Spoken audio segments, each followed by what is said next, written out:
2026년을 시작하면서 여러분들과 함께 하나님의 손길 2026년 1월 1일에 만납시다.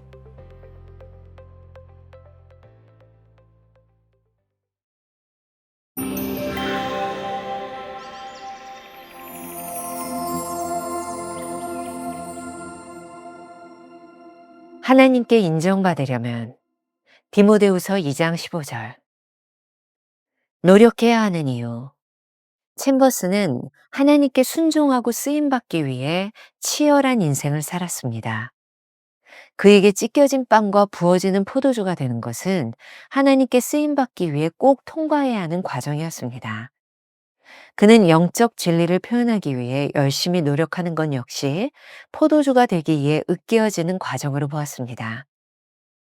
마음에 받아들인 진리를 수고를 통해 자신의 것으로 만들지 않은 사람은 아직 단위에 서서 진리를 선포할 자격이 없습니다.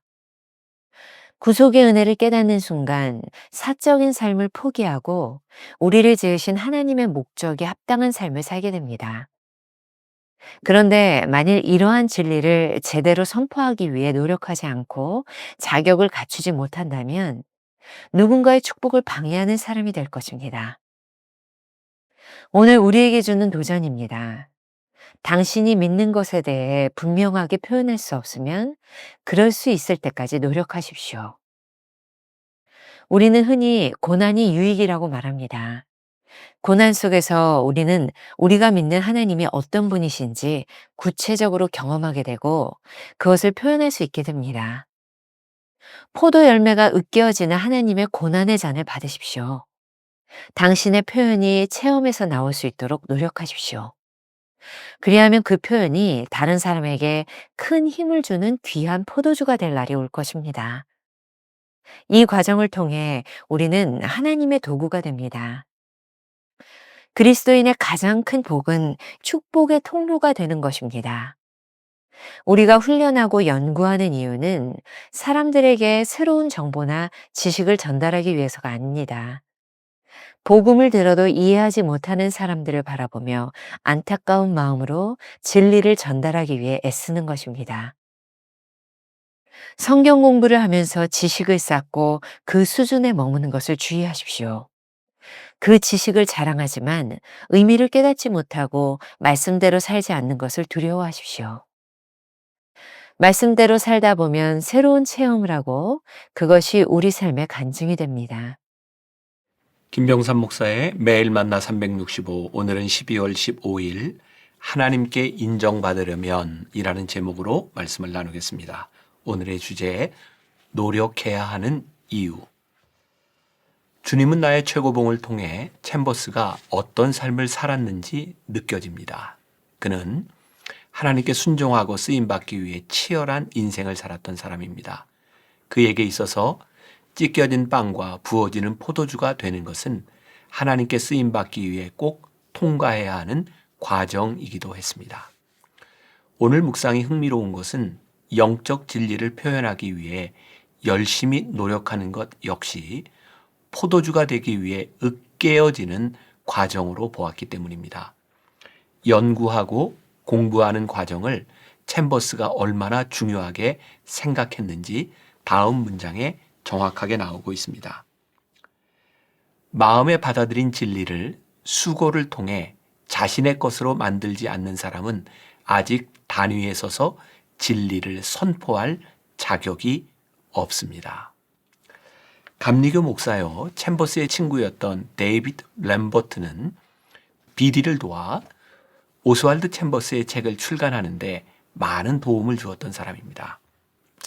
그가 오스왈드 챔버스의 하나님께 인정받는 사역자라는 책에 쓴 추천의 글이 챔버스가 어떤 마음으로 학생들을 가르쳤는지 잘 보여주고 있습니다. 서문에 나와 있는 걸 제가 좀 읽어드리죠. 오스왈드 챔버스가 성경대학의 총장으로서 친히 학생들에게 강의했던 그의 강의에 나타난 분명한 핵심은 하나님의 종은 설교하기 전에 그 내용을 먼저 몸소 체험해야 한다는 것이다. 따라서 사역자는 하나님께서 그를 위해 예비한 삶의 훈련을 기꺼이 받을 준비가 되어 있어야 한다. 그는 영적으로 준비되기 위해서 바른 사고를 할 수 있는 능력을 가져야 한다고 강조하였고, 이에 따라 지적인 훈련은 영적인 훈련에 꼭 필요한 요소로 보았다. 하나님의 사역자는 하나님의 은혜 및 자신의 선택과 집중에 의해 그의 온 영과 혼과 몸이 다 함께 조화를 이루며 일할 수 있도록 해야 한다. 사역자가 자신만을 추구하는 것은 커다란 함정이 될 수 있고, 경건만을 추구하는 것도 충분하지 못하다. 모든 선한 일에 철저하게 준비된 하나님의 사람이 되기 위해서는 성경이 말하는 책망과 바르게 함과 의로 교육함의 영적 훈련을 받아야 하며, 또한 성경을 바르게 이해할 수 있기 위한 지적 훈련도 받아야 한다. 여기까지 1월 1일부터 12월 15일까지 따라온 사람들이라면 챔버스와 비슷한 성격과 능력을 가지고 충분히 공부에 전념한 사람이라고 저는 생각하고, 이쯤에서 여러분들을 좀 축복하고 싶고 여러분들을 격려하고 싶고, 남겨진 15개의 말씀까지 우리들이 잘 나아갔으면 좋을 것 같습니다. 여러분들은 말씀을 선포할 또 하나님의 사람 사명자로서의 자격을 갖추어 가고 있는 사람들입니다. 자, 진리를 선포할 자격을 갖추지 못하면 가르침을 받는 대상자에게 돌아갈 하나님의 축복을 가로채는 것이라는 논리가 아주 흥미롭습니다. 생각해 보세요. 가장 큰 축복이 무엇입니까? 구속의 은혜를 깨닫고 예수님을 주로 고백하는 삶이죠. 구속의 은혜를 깨닫는 순간 사적인 삶을 포기하고 우리를 지으신 하나님의 목적에 합당한 삶을 살게 됩니다. 그런데 만일 이러한 진리를 제대로 선포하기 위해 노력하지 않고 자격을 갖추지 못한다면 누군가의 축복을 방해하는 사람이 될 것입니다.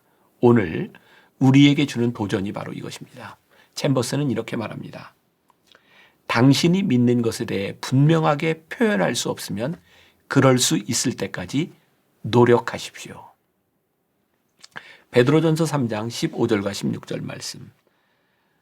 너희 마음에 그리스도를 주로 삼아 거룩하게 하고 너희 속에 있는 소망에 관한 이유를 묻는 자에게는 대답할 것을 항상 준비하되 온유와 두려움으로 하고 선한 양심을 가지라.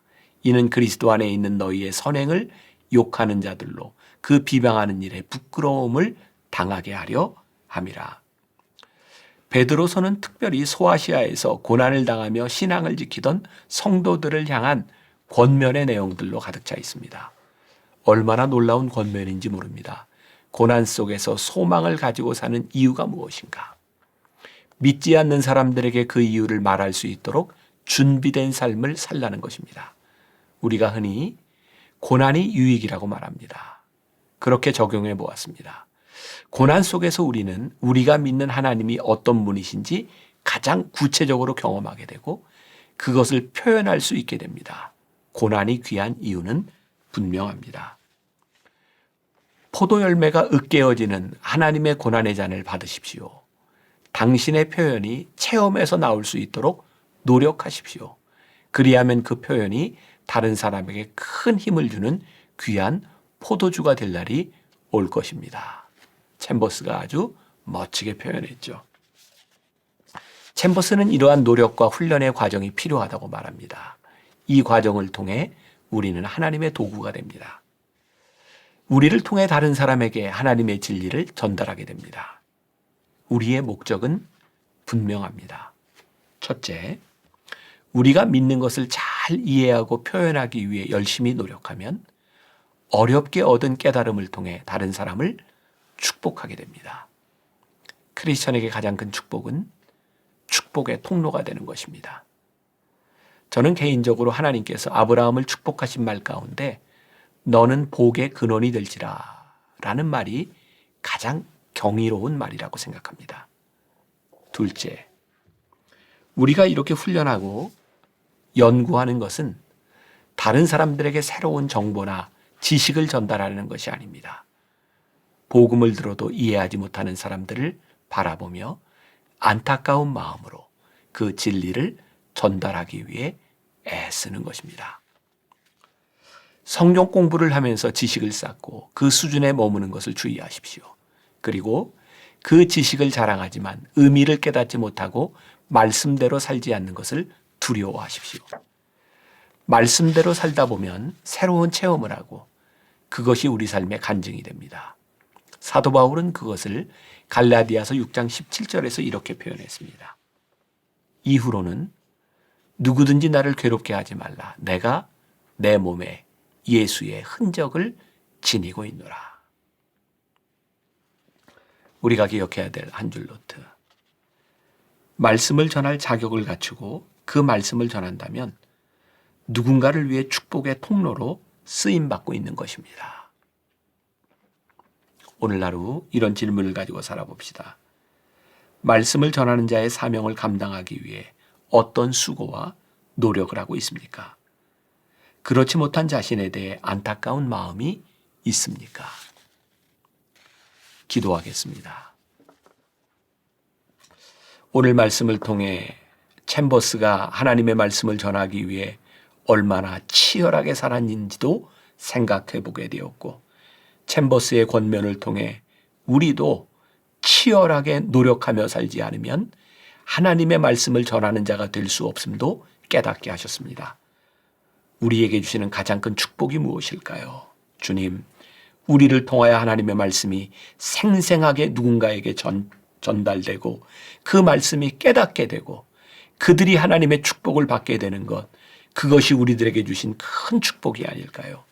우리가 그런 사람 되기 위하여 영적으로도 지적으로도 잘 훈련받게 하시고 노력하게 하시고 준비된 사람으로 잘 쓰임받게 하여 주옵소서.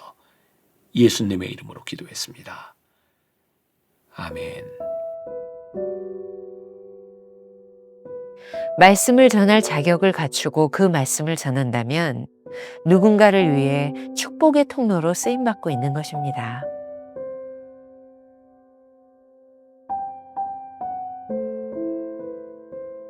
말씀을 전하는 자의 사명을 감당하기 위해 어떤 수고와 노력을 하고 있습니까?